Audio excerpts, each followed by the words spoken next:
તો ચાલો સીધા આજના વિષય પર જ આવી જઈએ. આજે આપણે વાત કરીશું એક એવી કહી શકાય કે શક્તિશાળી ટેકનિકની જે કોઈ પણ જટિલ એટલે કે કોમ્પ્લેક્સ સ્કિલ શીખવામાં ખરેખર મદદ કરી શકે છે. હવે મજાની વાત એ છે કે એની શરૂઆત થઈ હતી શિક્ષકોને ટ્રેનિંગ આપવા માટે, પણ એનું જે મૂળ સિદ્ધાંત છે ને એ કોઈ પણ પોતાના જીવનમાં અપનાવી શકે છે. તો શરૂઆત કરીએ એકદમ મૂળ સમસ્યાથી. જુઓ, શીખવવું કે પછી કોઈ પણ જટિલ સ્કિલને લોકો સામે રજૂ કરવી એ બહારથી જેટલું સહેલું લાગે છે ને, અંદરથી એટલું હોતું નથી. એની પાછળ ઘણા બધા પડકારો છુપાયેલા હોય છે. અને આ સવાલ કદાચ આપણે બધાએ ક્યારેક ને ક્યારેક તો અનુભવ્યો જ હશે, ખરું ને? પછી ભલે એ ક્લાસમાં ભણાવવાનું હોય, કોઈ મોટું પ્રેઝન્ટેશન આપવાનું હોય કે પછી કોઈ નવી રમત શીખવાની હોય. આટલી બધી વસ્તુઓ એકસાથે કઈ રીતે મેનેજ કરવી? એક ઉદાહરણ લઈએ. કોઈ નવા શિક્ષકનો વિચાર કરો. એમને ક્લાસમાં વિષય પણ સમજાવવાનો છે, સમયનું પણ ધ્યાન રાખવાનું છે, છોકરાઓનું ધ્યાન જળવાઈ રહે એ પણ જોવાનું છે, અને પાછા એમના સવાલોના જવાબ પણ આપવાના છે. કોઈ પણ નવી વ્યક્તિ માટે આ બધું એકસાથે કરવું એ તો જાણે પહાડ ચડવા જેવું જ છે. તો આ જે બધી જટિલતા છે એનો એક બહુ જ સરસ અને પ્રેક્ટિકલ ઉપાય છે. સૂક્ષ્મ અધ્યાપન, જેને આપણે માઇક્રો ટીચિંગ તરીકે ઓળખીએ છીએ. તો આ છે એની એકદમ બેઝિક વ્યાખ્યા. આ આઈડિયા છેક 1960ના દાયકામાં સ્ટેનફોર્ડ યુનિવર્સિટીમાં ડેવલપ થયો હતો. એનો હેતુ એ જ હતો કે શીખનારાઓને પ્રેક્ટિસ કરવા માટે એક સેફ અને કંટ્રોલ્ડ વાતાવરણ મળે.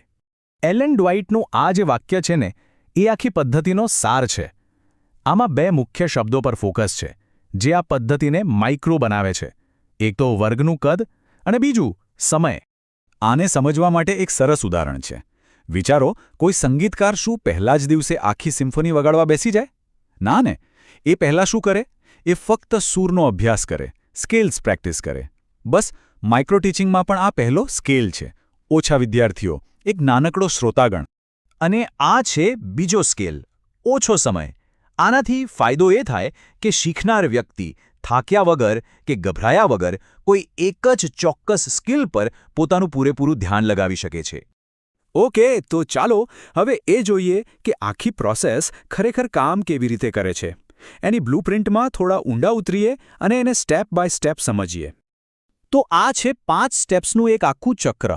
અને આ જ ચક્ર છે જે સ્કિલને સુધારવાનું એન્જિન છે, એમ કહી શકાય.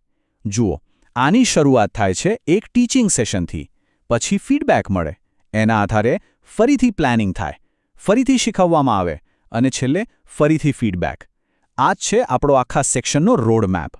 તો સૌથી પહેલો તબક્કો. આમાં જે તાલીમાર્થી છે એક નાના ગ્રુપને એકદમ નાનો પાઠ ભણાવે છે. અહીં ગોલ આખો સિલેબસ પૂરો કરવાનો નથી, પણ કોઈ એક જ સ્કિલ, જેમ કે પ્રશ્નો કેવી રીતે પૂછવા, એની પ્રેક્ટિસ કરવાનું છે. હવે જેવું સેશન પૂરું થાય કે તરત જ ફીડબેક આપવામાં આવે છે. આ ફીડબેક સુપરવાઇઝર કે પછી સાથેના બીજા તાલીમાર્થીઓ આપે છે. અને ઘણીવાર તો વિડિયો રેકોર્ડિંગ પણ થાય છે, જેથી વ્યક્તિ પોતે જ જોઈ શકે કે ક્યાં ભૂલ થઈ રહી છે. હવે જે ફીડબેક મળ્યો એના આધારે તાલીમાર્થી પોતાના લેસન પ્લાનમાં ફેરફાર કરે છે, સુધારા કરે છે. આ સ્ટેપ એટલે શીખેલી વાતને પ્રેક્ટિસમાં મૂકવાનો અને ભૂલોને સુધારવાનો સમય. એ પછી તાલીમાર્થી એ જ સુધારેલો પાઠ ફરીથી ભણાવે છે. પણ હા, આ વખતે વિદ્યાર્થીઓનું ગ્રુપ અલગ હોય છે. આનાથી ખબર પડે કે નવા વાતાવરણમાં પણ એ સુધારા કામ કરે છે કે નહીં. અને છેલ્લે આ બીજા પ્રયાસ પર ફરીથી ફીડબેક મળે છે. આનાથી તાલીમાર્થીને પોતાની પ્રોગ્રેસ દેખાય છે અને એ પણ સમજાય છે કે હજુ ક્યાં વધારે મહેનત કરવાની જરૂર છે. અહીં એ સમજવું બહુ જ જરૂરી છે કે આ કોઈ વન ટાઈમ પ્રોસેસ નથી. આ ચક્ર સતત ચાલતું રહે છે. અલગ અલગ સ્કિલ્સ માટે આને વારંવાર રિપીટ કરી શકાય છે. અને એમ કરતાં કરતાં જ ધીમે ધીમે એ સ્કિલ પર માસ્ટરી આવે છે. તો સવાલ એ છે કે આ ચક્ર આટલું પાવરફુલ કેમ છે? એવું તો શું છે આ પદ્ધતિમાં કે શીખવા માટે આટલી અસરકારક સાબિત થઈ છે? તો આ રહ્યા એના મુખ્ય ફાયદા. દરેક ફાયદો આપણે શરૂઆતમાં જે મુશ્કેલીની વાત કરી હતી ને, એનો સીધો જવાબ છે.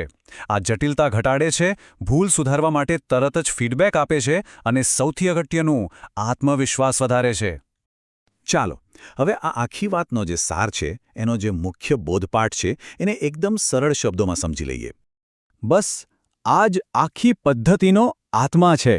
પેલા સંગીતકારના ઉદાહરણ પર પાછા જઈએ.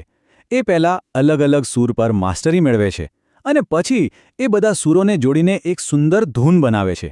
માઇક્રો ટીચિંગ બરાબર આ જ રીતે કામ કરે છે. અને અંતે આ એક સવાલ આપણી બધા માટે છે.